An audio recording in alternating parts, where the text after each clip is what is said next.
How much money did I make at my first market and was it worth it? Hi friends, welcome back to Crochet with Elena. Today I'm going to be talking about my very first market that I've ever done. How much money did I make? Was it worth my time? Would I do one again?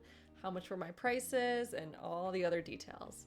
So I've been crocheting for the past 3 years and I have been exclusively selling on Etsy and then to friends and family just in person. I have never actually done a market before. So last weekend I attended the Chicago Vintage Fest.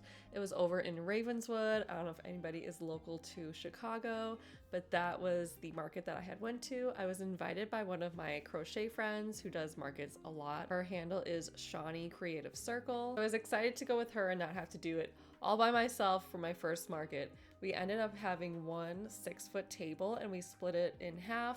So I had my stuff on one half and she had hers on the other. The market was about 6 hours. It was from 12 p.m. to 6. And of course we got there a couple hours before to start setting up. Going into the market, I had prepped over $1,000 worth of items.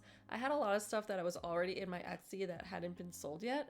So I did have some stock before. I didn't have to just make everything from scratch. And I had the prices ranging from about $5 up to almost $100. I wanted to have a wide range of prices because I know this is a vintage market, so people go into it expecting to pay more because it is handmade. There are other items at the vintage market that are also high quality, high price that goes along with that. But since this was my first time, I had no idea what would sell, what kind of pricing to do. I was trying to look online to see what other people price their items as, so I think I did some similar prices. For my listings on Etsy, the price is gonna be a little bit higher compared to what I did for the in-person market, because there's always the Etsy fees and extra added costs that go into selling online. So for example, my medium-sized cows, they sell for $50 on Etsy, but then I sold them at the market for $40. So I did a little bit of a price down for those. Another example would be my small pickles. I typically sell those on my Etsy for $10, but for the market, I marked them down to $6.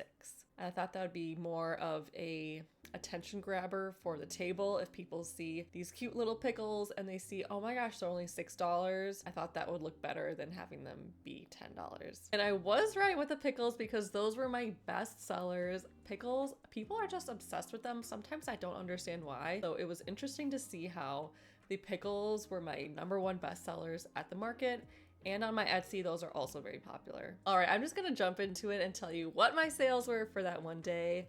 So for the one day of the market, I made around $220. I wrote down everything that I sold so that I could kind of keep track of it. So to go through it, my best seller were the pickles. I figured they would be because those were priced lower than some of my other items. So I ended up selling 7 mini-sized pickles, which were each $6. I sold 4 medium pickles, which were $15 each, 1 gummy bear for $8, 1 boy bunny for $35, a long kitty for $20, a medium size orange cow for $40, 1 duck macaron for $10. I don't know if that's how you say that. I always say macaroon. I know that's like a different dessert than a macaron. It's the little pastry cookie thing. I don't know how to say it, but this is what it is. And 1 blue hippo for $12. Altogether, that did come out to be around $220. Was it worth it? It depends. For this particular day, with it being my very first market, I was very proud of myself and happy with the amount of sales that I did get.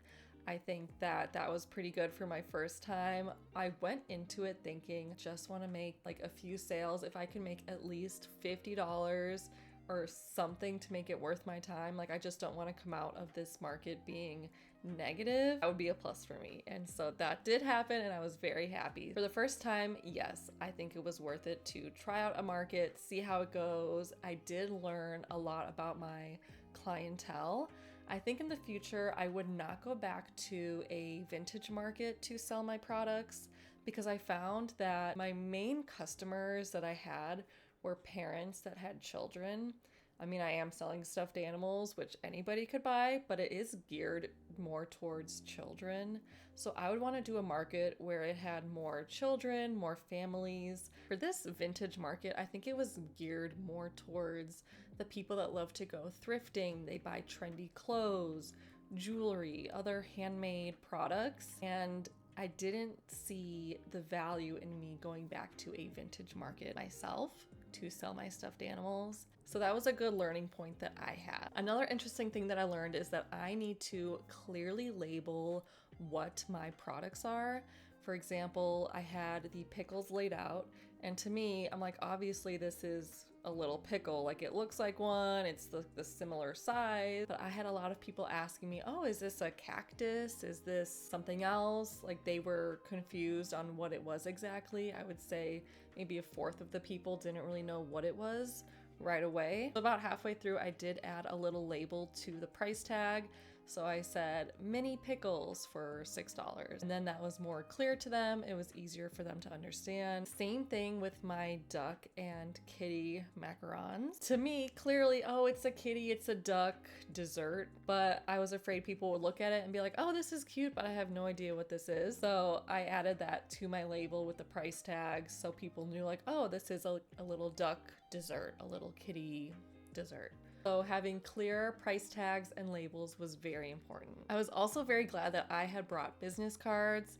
Part of me was like, oh, I feel like people just throw business cards out. They don't really look at them. They just like look at it and throw it away. They don't actually do anything with it.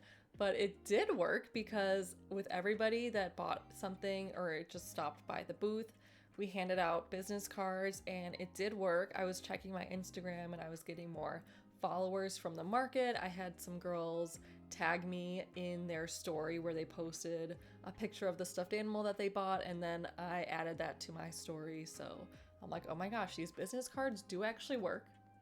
People actually look at them and they say, oh, this is her Instagram, let me go add her. So good tip, always bring business cards no matter where you go. Now, was it all worth it? For this particular instance, I would say yes. For future markets, I'm not too sure. I feel that it really depends on where you want to put your time and effort. I find that if I put a lot of my time and effort into the social media marketing and into my Etsy and taking good pictures and making good quality larger items, it is better worth my time to do all of that and just sell bigger items with a higher price point on my Etsy instead of making a bunch of little items and going to a market, which is, I feel like it's so much more time consuming because not only are you spending the time to make the product, put on all the price tags, you have to make sure you have all these supplies for the market, your business cards and your labels and your tablecloth and all the extra stuff that you need to bring to the market. Not to mention the actual travel time and setting up, and you have to be there for a certain amount of time. It is just a full day event, and then you never know how many people are going to show up. You could have a good day or a bad day with sales. With every market that you do, there is a booth fee. So I would just be afraid like, oh, if it's a couple $100s to rent a table at this event, I have to make at least that amount plus more to make it worth my time. And I have seen other reviews on girls doing their crochet markets, and some of them can barely make enough for the booth fee. So I think there's a lot to weigh out whether you sell online or markets or both. I think I would definitely want to try again somewhere with more families, more children, maybe sometime in the summer, somewhere that's closer to me because I am in the Chicagoland area, but this market was in the city, so it was more of a drive than if it was somewhere local to me. Overall, it was a great experience. I'm very glad that I tried it out for that one day. It was worth my time. I was so happy to see people's eyes light up when they would see my products and they would touch them and they would get so excited and they said how cute and fun they were. And for the people that actually did buy some items, it was really fun to see how excited they got about that. But for now, I'm going to continue selling on my Etsy, continue to build up my social medias and my marketing skills because that's where I would really love to focus my time. And everything that I did not end up selling at the market is going to be available over on my Etsy for adoption. I can't wait to send those plushies over to their new homes. That's all I got for right now. Thank you guys so much for watching. Be sure to hit that like and subscribe button. If you have any questions, be sure to put them down below in the comments, and I'll see you next time.